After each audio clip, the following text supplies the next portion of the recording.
시브라와 부하라는 제목으로 하나님 말씀 전하겠습니다. 인도의 전설에 의하면 어떤 고양이를 무서워하는 쥐가 있었답니다. 어느 날 이 쥐는 마술사를 찾아가서 고양이가 너무 무서워서 죽겠으니까 나를 좀 고양이가 되게 해달라고 소원을 말했답니다. 그래서 마술사가 소원대로 이 쥐를 고양이가 되게 해주었다는 거죠. 그러자 고양이에 대해서 가졌던 그 두려움이 사라지는 듯 했습니다. 그렇게 편안하게 두려움 없이 지내다가 어느 날 이 개가 된 쥐가 헷갈리는군요. 이 치매다, 치매. 요즘 왜 이렇게 잘 기억을 못하는지 모르겠네. 이 고양이가 된 쥐가 개를 만났고 또 두려움을 느끼게 된 거죠. 그래서 마술사를 찾아갔고 마술사는 또다시 이 고양이를 개가 되게 해주었답니다. 한때 이 쥐와 고양이였던 개가 잠시 안심을 했는데 또 누구를 만났냐면 호랑이를 만났어요. 호랑이를 만나니까 또 두려웠던 거예요. 그래서 마술사를 찾아갔고 이번에도 마술사는 이 고양이를 이 개가 된 이 고양이가 되었다 개가 된 그 개를 또다시 호랑이가 되게 해주었답니다. 그리고 얼마 후 이 호랑이가 또 누구를 만났느냐? 사냥꾼을 만났다는 거예요. 또 역시 두려움에 떨면서 이번에도 투덜대며 마술사를 찾아오게 됐는데 이때 마술사가 이렇게 말했답니다. 내가 너를 다시 쥐가 되게 해주마. 이유는 몸은 호랑이인데도 여전히 쥐의 마음을 가졌기 때문이다. 그래서 쥐로 다시 만들어줬다고 합니다. 여러분, 두려움은 어디서 오는 걸까요? 두려움이라는 것은요, 가만 보면 외모에서 나오는 것이 아니라 거칠의 겉모습에서 나오는 것이 아니라 우리 내면에서부터 나온다는 거죠.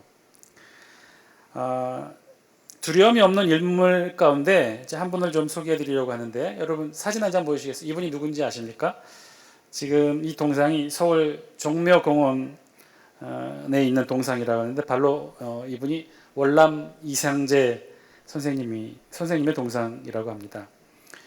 월남 이상제 누구냐면 구한말 대한제국 시기에 개화파 정치인이면서 또한 동시에 이 계몽운동가이자 독립운동가로 우리에게 알려져 있죠. 독립운동사가 사실은 우리 암울한 근현대사의 역사를 통해 좌우 진영으로 나뉘면서 그 의미가 많이 퇴색해 있는 게 사실이죠. 독립운동가라 하더라도 우리가 다 기쁘게 좋게 입에 거론할 수가 없어요. 좌인지 우인지에 따라 평가가 달라지니까. 그런데 특이하게도 이분 월남 이상제 선생님 같은 경우는 좌우 양진영 모두에서 인정을 받는 독립운동가이기도 합니다. 이분에 관한 많은 일화들이 있는데요. 이분에 관한 특징의 많은 일화들이 남겨진 이유 중에 하나가 겁이 없고 거침이 없는, 그리고 또 유머 위트가 있는 그런 분이기 때문에 이런 일화가 많이 남아 있는데요. 일화 중에 하나를 소개하면 3.1운동 직후 배우 조정 혐의로 투옥되어서 이 서슬퍼른 일본 검사에게 신문을 받게 되었을 때 일입니다. 신문을 받고 있는 과정인데 이상제 선생님이 이 신문하는 일본 검사에게 갑자기 손바닥을 내밀더니 나와 똑같이 손바닥을 붙여달라고 얘기를 했대요. 그러니까 요즘으로 말하면 하이파이브 하자는 거죠. 손을 똑같이 붙여달라는 거예요. 당황스러웠던 일본 검사가 긴가민가 따라해도 되나 말아야 되나 하고 하면서 손바닥을 붙여주자 냉큼 손을 떼면서 이렇게 말했답니다. 보시오, 이렇게 억지로 붙인 건 떨어지게 되는 게 순리라니까. 조선이랑 일본이랑 그래요. 자꾸 억지로 붙이려 하지 마세요. 신문 받는 도중에 이 일본 검사를 향해 이렇게 유머를 한 거죠. 이 중에서 가장 이상제 선생님과 관련된 가장 큰 유명한 일화는 따로 있는데, 이상제 선생님이 대한제국 시기에 국가관리로 일을 하고 있었는데 이때 일본이 대한제국의 국가관리들을 모두 다 일본으로 초청해서 커다란 군부대 사열과 행렬을 보여주고 일본 안에 있는 커다란 무기창고, 최신 현대식 무기들을 모아놓은 엄청난 무기창고들을 다 보여주게 했다는 거예요. 다 시찰하게 한 거죠. 그러니까 아마 속내는 이런 거겠죠. 이런 현대적 무기를 많이 가지고 있으니 일본을 더 이상 반대하지 말고 일본에 합병되라고 하는 무언의 협박이었던 것입니다. 자, 일본은 그렇게 다 보여주고 나서는 이 대신들에게 하나하나 소감을 물었다고 합니다. 어떠냐고. 그랬대 이상제 선생님이 이렇게 말했대요. 그 모습을 보고 과연 대일본 제국의 위상이 엄청난 것을 내가 알겠어. 다만 한 가지, 성경에 칼로 쓰는 자는 칼로 망한다고 했으니 그것이 걱정이올시다.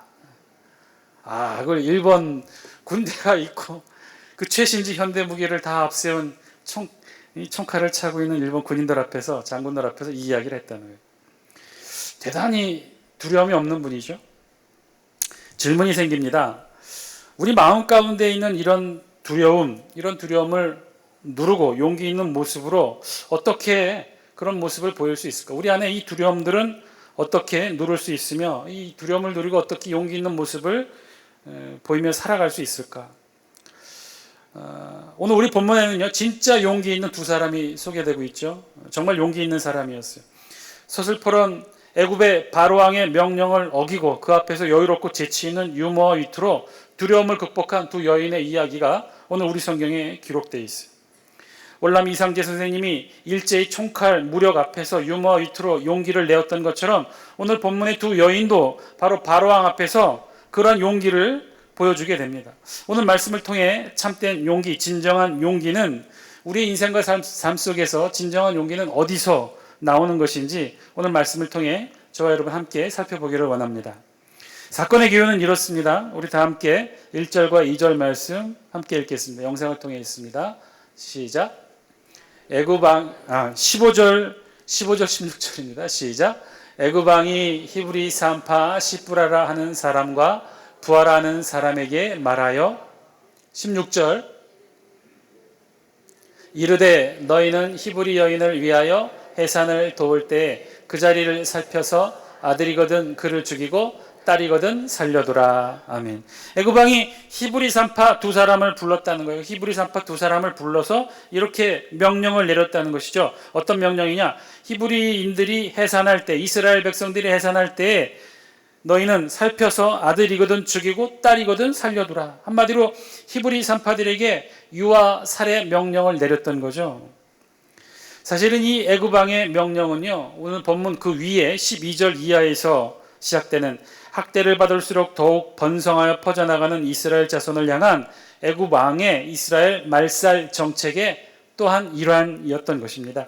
고욕을 시키고 요셉을 알지 못하는 새로운 왕이 등장하게 되자 이스라엘 백성들 200만이나 넘게 성장한 이 이스라엘 백성들을 어떻게든 말살시키려고 여러 가지 고육지책을 내게 되죠. 고욕을 시키고 이를 엄하게 시키고 힘들고 어려운 강제 중노동을 시켰음에도 불구하고 이러한 이스라엘 말살 정책이 별 실효성을 못 얻게 되자 이제는 아예 직접적으로 출산 시에 유아 살해 명령을 통해 이스라엘인들의 말살 정책을 시행하려고 했던 거예요. 애굽왕 바로가 이 명령을 누구에게 내렸느냐? 우리 성경에 보니까 히브리 산파 시브라와 부하라고 하는 이 두 사람에게 명령했다고 합니다. 이들의 이름의 뜻은요, 시브라는 아름다운이라는 뜻이고요, 부하는 찬란함이라는 뜻이 가진 그 히브리어, 정통 히브리어에 기반한 이름이었어요. 그러니까 이 사실로 봐 이들은 히브리인들이 맞았고요. 아마도 당시에 가장 유명하고 대표적인 산파들이었을 것입니다. 지금으로 말한다면 각각 시브라 조산원, 부하 조산원의 원장쯤 되었을 거예요. 물론 히브리 산파가 이들만 있었던 것은 아니었겠죠. 200만이 넘는 인구였으니 이보다 더 훨씬 많은 산파들이 있었을 것인데, 그러나 이들 중에서 가장 유명했고 많은 사람들에게 알려진 산파가 바로 이들이었기에 애굽왕 바로는 특별히 이들을 불러 특별한 밀명을 내렸던 것입니다. 왕의 밀명은 이거죠. 아들이거든 아이를 죽이고 딸이거든 살려두라. 그런데 여기에는요, 우리말 번역으로 충분히 다 담아내지 못한 이 말씀의 구절에 속내가 좀 담겨 있어요. 우리 16절 다시 보시면, 우리 영상을 통해 다시 한 번만 읽어볼까요? 16절입니다. 시작. 이르되 너희는 히브리 여인을 위하여 해산을 도울 때 그 자리를 살펴서 아들이거든 그를 죽이고 딸이거든 살려두라. 아멘. 히브리 여인을 위하여 해산을 도울 때 뭐라고 되어 있냐면 그 자리를 살펴서, 이렇게 우리말 번역으로는 그냥 간단하게 그 자리를 살펴서 이렇게 번역을 해놨어요. 살펴서라고 번역되어 있지만 여기에는 원어를 다 해석하지 않은 부분이 있습니다. 살펴서에 해당하는 히브리어 원어는 좀 길어요. 우레이텐 알 하오브나임이라는 이 문구인데 우리말 번역은 그저 이것을 한마디로 살펴서라고 번역했는데 정확하게는 이 앞단어 우레이텐만을 번역한 거예요. 이 우레이텐 원형 라라는 동사의 뜻은 감찰하다, 탐지하다, 조사하다라는 뜻이에요. 그러니까는 우레이텐이라는 뜻은 조사하다, 살펴보다, 감찰하다라는 뜻인데, 그럼 나머지 단어는 무슨 뜻이냐? 하오브나임 이라는 단어인데, 이 단어의 뜻은요, 이 살피다, 조사하다의 목적어에 해당하는 내용으로 그 뜻은 돌들, 그 돌들 위에라는 뜻이에요. 그러니까 다 해석을 제대로 직역을 해보면 그 돌들 위를 자세히 살펴서라는 뜻이 되는 거죠. 그런데 우리 성경은 그 목적어에 해당하는 그 돌들 위를 생략했던 거죠. 자, 그러면 여기서 말하는 돌들 위를 자세히 살피라고 하는 이 돌들은 무엇을 가리키느냐? 이 돌들은요, 요즘 말로 하면 우리 산부인과 들어가 보질 않아서 잘 모르겠는데, 하여튼 이 산부인과 수술실에 가면 일종의 조산대 역할을 하는 이 출산을 돕는 혹은 출산을 돕는 그 의자를 말합니다. 조산대라고 해서 저보다 여러분들이 잘 아실 것 같은데, 다리 두 개를 이렇게 얹고 반 비스듬히 눕게 되어 있는 의자, 이것을 이제 조산대라고 하는데, 고대에도 이렇게 이런 산모가 잘 출산할 수 있도록 힘을 잘 줄 수 있도록 이렇게 놓여진 형태의 돌로 된 의자가 있다는 거예요. 근데 의자라고 해서 뭐 그런 특별하게 뭐 잘 갖춰진 의자가 아니라 좀 비스듬한 돌을 등 뒤에 받치고 그 앞에다가 발판 놓을 수 있는 두 돌을 두었던 거예요. 이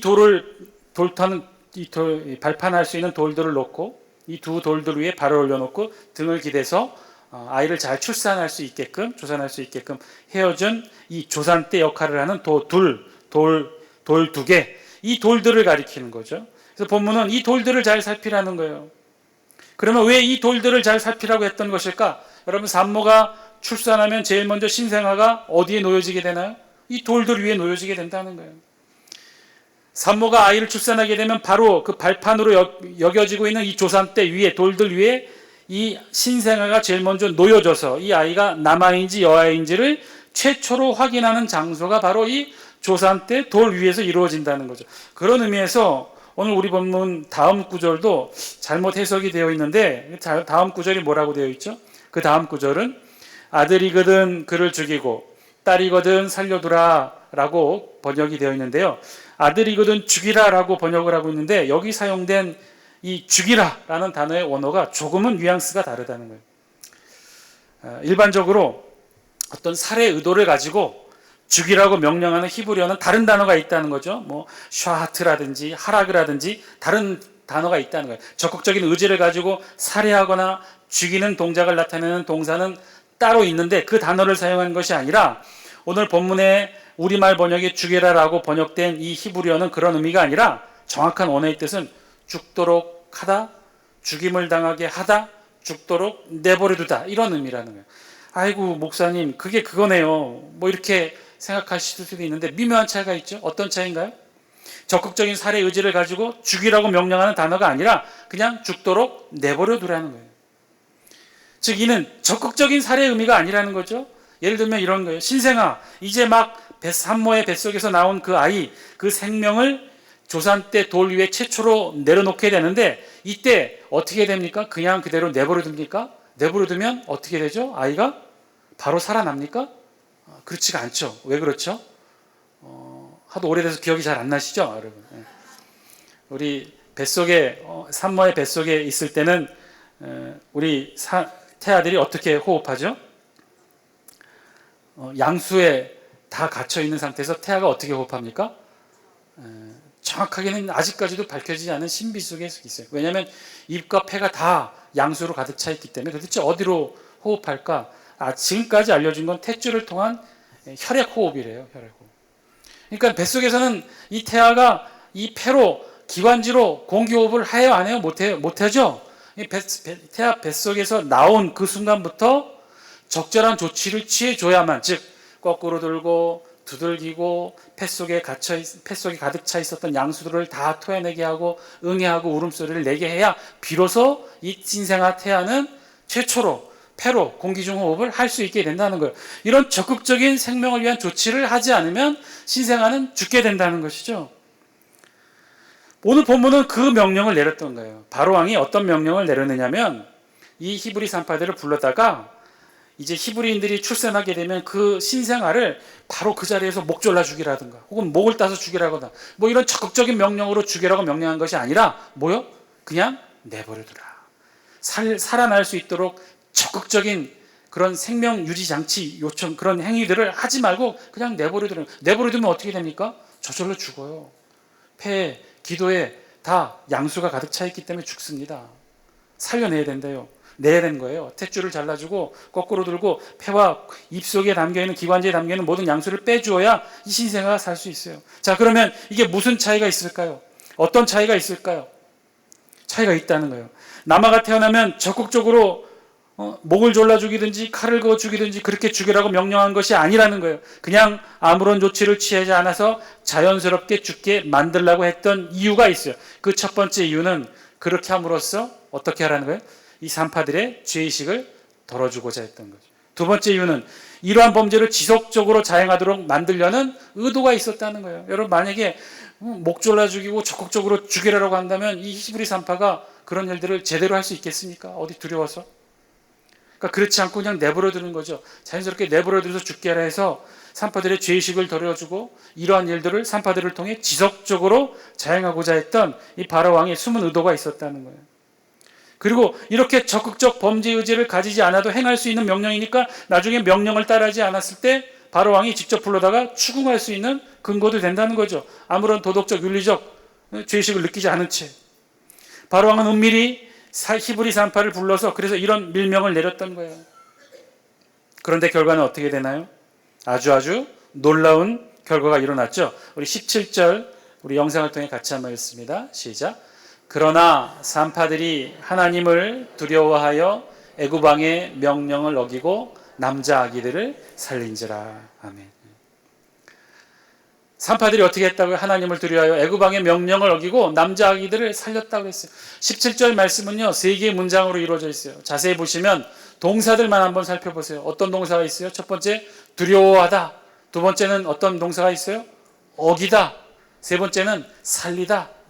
3개의 동사를 가진 3개의 문장을 하나의 문장으로 합친 게 17절의 내용이에요. 이 세 문장을 따로따로 나눠보면 이렇다는 거예요. 두려워했고 어겼고 살렸다고 그랬어요. 밀명을 받은 히브리 산파들이 두려워했고 어겼고 그래서 살렸다는 거예요. 오늘 본문의 주제를 가장 잘 드러내고 있는 구절이 바로 이 17절 말씀이기도 해요. 히브리 산파들은 두려워했다고 그랬어요. 첫 번째, 누구를 두려워한 걸까요? 그런데 히브리 산파들이 과연 누구를 두려워했을까요? 애굽 왕 바로의 명령이었을까요?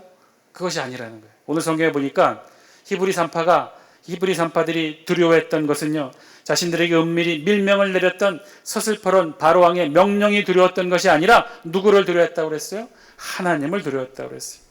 밀명을 내렸던 바로 왕을 두려워했던 것이 아니라 하나님을 두려워했던 이 히브리 산파, 그런 그들에게 아주 특별한 일이 일어납니다. 하나님을 두려워하자 이제 오히려 어떤 일이 일어났어요? 명령을 어기게 됐어요. 누구의 명령을 어기게 됐어요? 바로 왕의 명령을 어기게 되었다는 거예요. 그랬더니 어떤 일이 생겼어요? 남자 아기들을 살리는 일이 생겨났다는 거예요. 히브리 산파들은요, 조산대 위에 올려진 남자 신생아의 생명을 그대로 방치하지 않았어요. 적극적으로 살릴 수 있는 모든 조치를 다 취했어요. 그리고 남자 아이들을 살려냈다는 거예요. 그뿐이 아니었죠. 나중에 애굽 왕 바로가 이제 이들을 히브리 산파들을 불러 확인하게 됩니다. 가만 보니까 남자 아이들이 죽지 않고 계속 태어나는 거예요. 그런 일을 보고 바로 왕이 밀명을 내렸던 히브리 산파 2사람을 불러다가 추궁합니다. 어찌하여 내 명령에 복종하지 않았느냐? 이 왕의 질책에 히브리 산파가 또 이렇게 답변하죠. 우리 19절 말씀이에요. 같이 한번 읽겠습니다. 시작.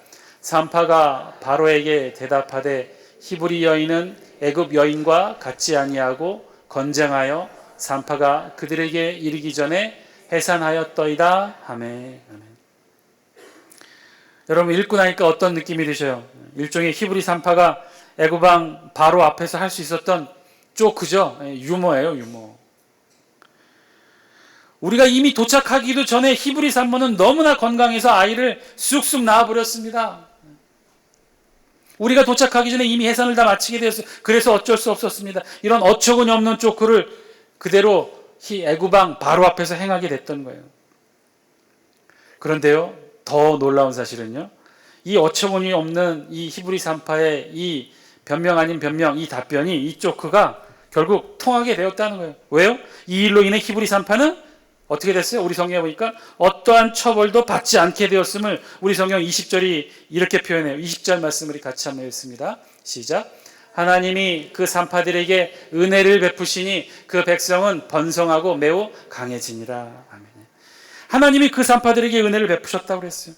21절 또 같이 한번 읽습니다. 21절 시작. 그 산파들은 하나님을 경외하였으므로 하나님이 그들의 집안을 흥왕하게 하신지라. 아멘. 이 유모가 통했다는 거예요. 이 말도 안 되는 이 변명 같지도 않은 변명이 통했다는 거예요. 그도 그럴 것이 이런 말도 안 되는 히브리 산파의 이야기가 바로 왕을 설득시킨 데에는 나름의 이유가 있었어요. 왜 그랬느냐? 히브리인들은 지금 어떤 상황이에요? 애굽 왕 요셉을 알지 못하는 새로운 왕이 등장해서 이스라엘 말살 정책을 취하고 있었죠. 그래서 이와 살해 명령을 내리기 직전까지 이스라엘에게 행했던 그 명령들이 어떤 겁니까? 중노동을 시켰잖아요. 고역을 시켰잖아요. 강제 노동을 시켰어요. 이 중노동과 강제 노역에는요, 남녀가 구분이 없었어요.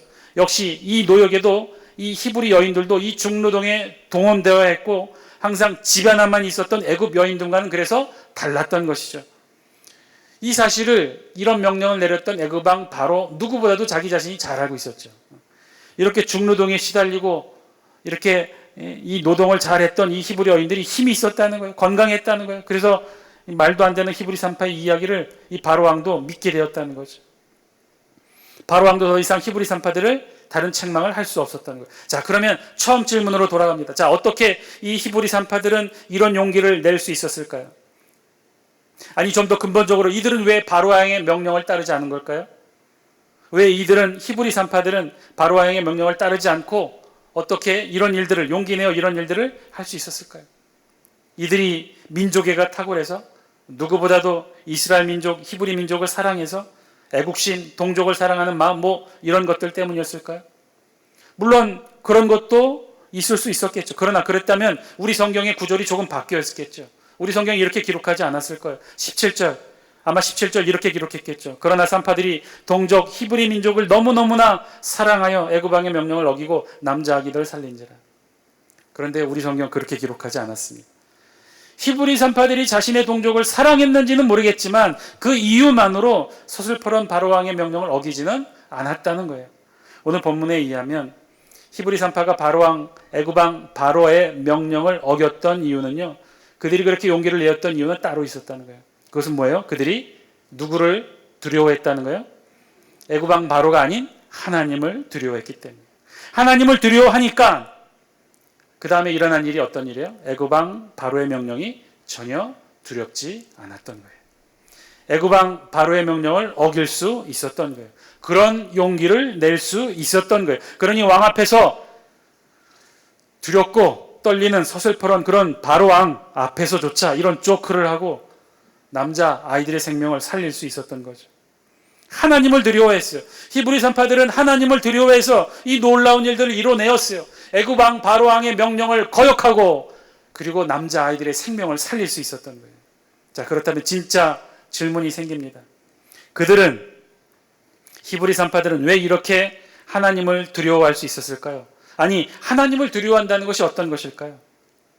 한 걸음 더 나아가서 오늘 말씀을 듣고 있는 저와 여러분들에게도 질문해 봅니다. 저와 여러분들은요, 과연 하나님을 두려워하고 있습니까? 우리도 하나님을 두려워하고 있나요? 여러분들은 지금 하나님을 두려워하고 하나님을 경외하는 삶을 살아가고 있습니까? 히브리 산파들이 보여주었던 하나님을 두려워하는 신앙, 그 신앙을 일컬어 하나님을 경외한다라고 우리 성경이 표현해요. 하나님을 진정 두려움의 대상으로 보고 그 앞에서 우리의 신앙의 자세를 취하는 거죠. 두려움과 경외의 마음으로 공경하면서 두려워하는 마음으로 하나님 앞에 선다는 거예요. 여러분 지금 그렇게 하나님을 경외하고 계십니까? 두려움과 경외의 마음으로 공경하면서 두려워하는 마음으로 지금 하나님 앞에 서 계십니까? 여러분 두렵다는 것, 하나님을 두려워한다는 것, 그것 어떤 것일까요? 그냥 무서워 떨며 숨고 피하는 것이 하나님을 두려워하는 것일까요? 어떻게 신앙하는 것이 하나님을 두려워하는 것이고 어떻게 신앙생활하는 것이 하나님을 경외하는 것일까요? 사랑하는 장수교회 성도 여러분, 오늘 말씀을 통해 하나님이 저와 여러분들에게 주시는 하나님의 음성 들을 수 있게 되기를 바랍니다. 하나님을 두려워하는 삶, 하나님을 경외하는 삶, 그 삶은요, 하나님이 무서워 피하는 삶이 아니라 하나님을 인지하고 인식하고 지금 우리가 하나님 앞에 서 있음을 느끼며 살아가시는 것, 그것인 줄 믿습니다. 지금 하나님이 우리 앞에 계신 것이죠. 지금 하나님이 우리 눈앞에 우리와 함께 계시다는 거예요. 그러면요, 우리의 신앙의 눈이 달라지게 된다는 거예요. 그러면요, 우리의 신앙의 모습이, 신앙의 질이 달라지게 된다는 거예요. 우리의 신앙의 기준이 달라지게 된다는 거예요. 그러면 하나님이 지금 내 눈앞에 계시고, 하나님이 지금 우리 눈앞에 계시고, 하나님이 지금 우리와 함께 계시다면요, 우리의 기준이 달라져요. 그러면 비교할 수 있게 된다는 거예요. 누구와 누구를 비교하나요? 하나님과 이 세상을 비교할 수 있게 된다는 거예요. 하나님이라고 하는 아주 든든하고 변치 않은 우리의 신앙의 기준이 생긴 거죠. 그러면 그때부터 이 든든한 기준과 세상을 비교하는 거예요. 그리고 선택하는 거죠. 하나님과 세상 중에 이해가 상충되고 충돌되는 부분에서 우리는 누구를 선택할까요? 무엇을 선택할까요? 하나님이 우리 눈앞에 보이고 하나님이 우리와 함께 계시는데 세상과 상충되는 이 명령체계에서 우리는 누구를 선택할까요? 어떤 말씀에 귀를 기울일까요? 목숨을 걸고 하나님을 선택하지 않겠습니까? 히브리 산파가 그랬던 거죠. 하나님을 선택하니 눈앞에 칼을 들고 위협하는 바로왕이 전혀 무섭지 않았던 거예요. 하나님을 선택하니 이 세상이 전혀 두렵지 않게 되었던 거죠. 하나님을 선택하니 바로왕의 명령을 어길 수 있었던 거예요. 사랑하는 장수교 성도 여러분, 지금 여러분들은 누구를 선택하고 계십니까? 지금 여러분들의 인생의 신앙의 선택지에는 누가 있습니까? 누구를 놓고 무엇을 선택하고 있습니까? 우리에게도 하나님이 계신 줄 믿습니다. 그 하나님이 지금 저와 여러분과 함께 계시는 줄 믿습니다. 그 하나님을 그렇다면 선택하십시오. 그 하나님을 붙드십시오. 그러면 새로운 세상이 보일 것입니다. 그러면 하나님과 함께하는 새로운 신앙의 세상이 펼쳐지게 될 것입니다. 그곳에서는요, 세상의 명령, 세상의 요구, 세상의 규정, 세상의 규율에 얽매이지 않아도 돼요. 그곳에서는요, 오직 하나님만 두려워하면 돼요. 그곳에서는요, 그러면 하나님만 두려워하면 이 세상에 용기를 낼 수 있답니다. 그렇게 살아가시는 저와 여러분 되시기를 주의 이름으로 간절히 축원드립니다. 오늘 이 저녁 이 기도 제목 놓고 함께 기도하기 원합니다. 우리도 하나님만 두려워하는 삶 살게 하여 주옵소서. 이 세상 두려워하지 않게 하여 주옵소서. 지금 여러분들을 옥매고 여러분들을 두렵게 하고 여러분들을 불안하게 하는 것들 무엇이 있습니까? 건강의 문제, 나이의 문제, 물질의 문제, 관계의 문제, 그 어떤 문제가 지금 여러분들을 두렵게 하십니까? 그렇다면 지금 여러분 선택지를 다시 한번 펼쳐놓으세요. 여러분들을 두렵게 하는 그런 것들, 건강과 나이와 이 세상에 일어나는 모든 일들 펼쳐놓고 그 옆에 하나님을 두십시오. 그러면 우리 무엇을 선택할 수 있을까요? 더 이상 두려움에 떨지 않아도 되는 줄 믿습니다. 하나님 선택하면요, 우리에게 힘이 생기는 줄 믿습니다. 하나님 선택하면요, 우리에게 용기가 생기는 줄 믿습니다. 히브리 산파가 그렇게 선택했어요. 하나님을 선택했고 하나님만 두려워했고, 그랬더니 바로왕의 명령, 왕의 명령도 어길 수 있었어요. 그랬더니 생명을 살릴 수가 있었어요. 그랬더니 하나님의 축복을 받아 흥왕한 사람들이 되었다라고 우리 성경이 기록합니다. 오늘 이 말씀대로 저와 여러분들의 삶이 그런 복된 삶 되기를 바랍니다. 오늘 하나님 앞에 기도하기 원합니다. 하나님, 비굴하게 세상 앞에 무릎 꿇지 않게 하여 주옵소서.